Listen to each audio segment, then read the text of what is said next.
खत की हकीकत है तो उन्हें ये जो आर्टिकल जिनका वो जो आज वाला दिया है साहब, ये जो आज वो अपने मनपसंद साफियों को बुला के दिखा रहे हैं, फिर इस पे लागू हैं उनके साथ हमने रखा। अगले मरहले में हमारा प्लान ये है कि हम ये जो ख़त है इसको पार्लियामान के सामने इन कैमरा सेशन में रख रहे हैं।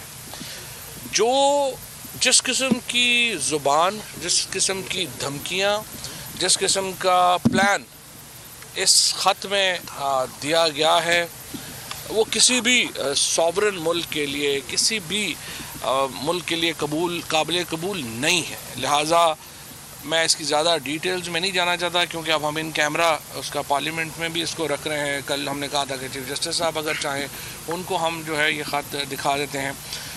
लेकिन इमरान खान लड़ेगा पाकिस्तान की हुर्मत के लिए, पाकिस्तान की सॉवरेनिटी के लिए, पाकिस्तान की कौम की इज़्ज़त के लिए। और ये मैं वाज़ेह कर दूं, ना वज़ीर आज़म को आज जो आर्मी चीफ़ की और मुलाकात हुई, ना तो किसी ने उनसे रिज़ाइन मांगा, ना ही वज़ीर आज़म रिज़ाइन करेंगे। आखिरी बॉल तक गेम जाएगी और इंशाअल्लाह ताला इस वक्त जो सूरत हाल है वो 92 के वर्ल्ड कप पर है। लग रहा है हम पीछे हैं नहीं पीछे। अभी आप देखेंगे कि इंशाअल्लाह जब गेम पलटेगी तो सारे देखेंगे। अच्छा साहब, आप इतने पुरुमीद हैं, किस तरह पूरी करेंगे? फवाद साहब, आप 172 किस तरह पूरे करेंगे? इत्तेहादियों के नंबर भी आपके नंबर देखिए, एक तो जो आपने सवाल पूछा, एक तो आपने सवाल पूछा आमिर लियाकत साहब का और फारूक साहब का। तो देखिए, हर एक ने अपना जवाब, फारूक अल्ताफ साहब का, हर एक ने अपना जवाब खुद देना है। आप ये भी देख लीजिए कि हर एक ने फैसला करना है खुद। जो झेलम है और झेलम के अवाम हैं और झेलम के सपूत हैं, उन्हें रिप्रेजेंट कर रहा है फवाद चौधरी। हरावल दस्ते में सामने खड़ा है, डट के खड़ा है हर तरीके से, और इंशाल्लाह खड़ा रहेगा।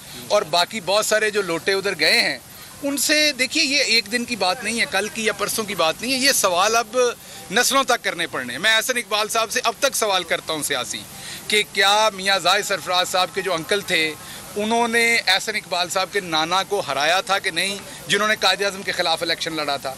तो 3 नस्लों के बाद हम ये सवाल कर रहे हैं। तो आज जो लोटे जाकर बैठे हुए, इनकी भी तीसरी नस्ल ने इस सवालों के जवाब देने। मैं ये भी सिर्फ आपको ऐड कर दूं कि आगे जो इवेंट्स इंशाल्लाह होने जा रहे हैं उसमें सबसे बड़ा नुकसान जो है वो इन्हीं लोगों का है जो भी सिंध में बैठे। इनको पता नहीं इनके साथ क्या हो गया है।